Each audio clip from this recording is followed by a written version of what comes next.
who have been partners in this event since the very beginning. And without these 4 organizations, it's fair to say that this event would not exist. So, whoops, we got something in the way now. So for Hillcrest Covenant Church School Toolbox, Cornerstone Christian Academy, and Sommer Manufacturing, if you're part of any one of those organizations, just know that we are especially grateful. A couple real quick things. I'm going to give it back to Chris here. Number 1, if you had a good time, there are a few spots still open. Go to makeadifferencetkc.org and you can sign up again for either Friday afternoon or Saturday night. There are a few spots available. Tell your friends, tell your family. We want to get those spots filled up.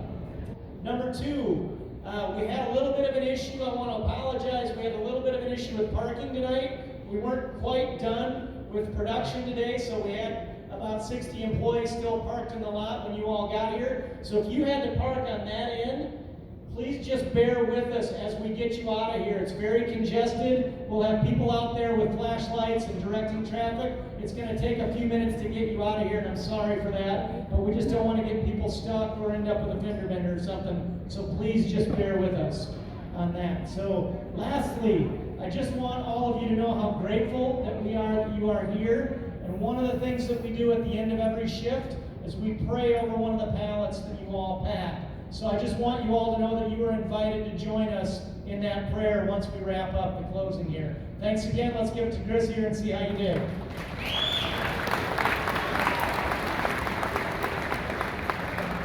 Thanks again, Tim.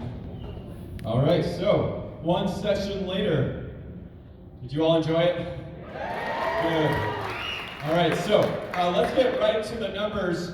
There were 334 people here today, and we typically gauge the health of a session by at least 1 box packed per volunteer. So do you think you packed at least 334 boxes?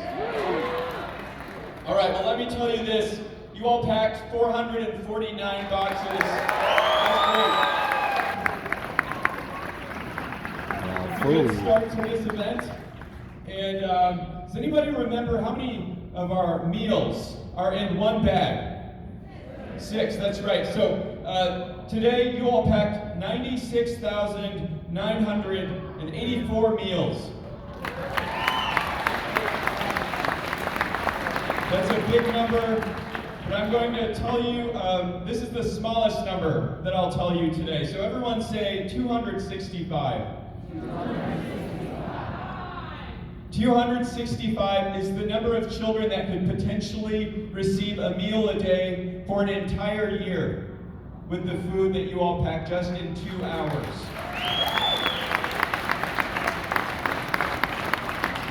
I want you to remember that number. And at the beginning of this session, I asked you to remember that what you are doing today is changing hunger into hope with your own 2 hands. And you all have done that potentially for 265 kids. So I want you to remember those 2 things.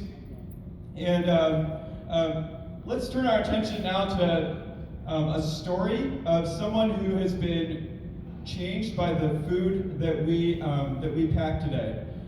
So go ahead and watch this video.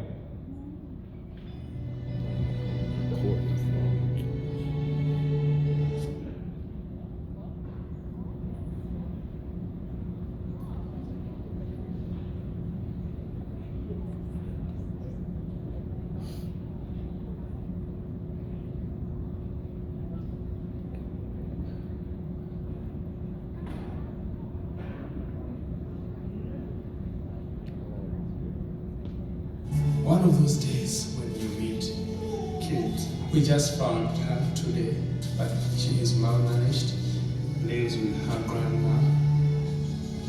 She's looked after her for 7 months, we learned. But when you look at her, the bloated tummy, her skin is really in a poor state. She has wounds, no hair. She has kind of a blank stare. She won't respond, won't smile. Her hair is red and very brittle, and she weighs nothing.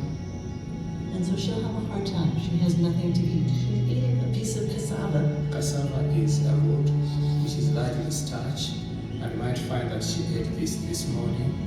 Most likely she's going to sleep on this piece of cassava. Her hair is as if just growing. Remember, she's 19 months.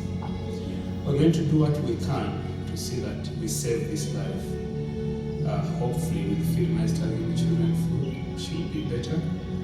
And maybe that will give Grandma hope and many others. We hope that when we come back here 2 months, 3 months from now, she'll have at least hope for life. So what can I say?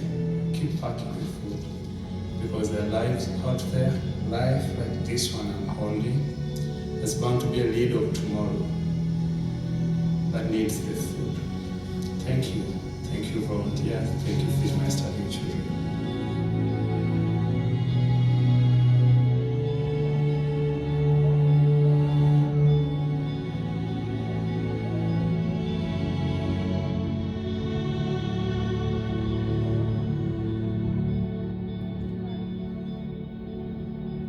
So volunteers, I don't know if you caught that image at the end, but that picture of Jason on the right was her in, did you notice that her hair was a lot darker than it was in the video? It looked kind of gray, and then it was just a lot darker, a dark brown or a black.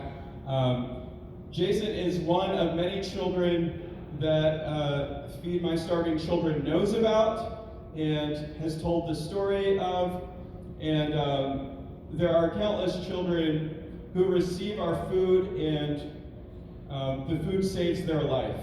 So I want to encourage you, if you are interested in seeing where our food goes and how the food has changed different communities, I want you to go online to fmsc.org and see the places where our food goes, see the partners that we work with, and some of the success that our work has had across the world.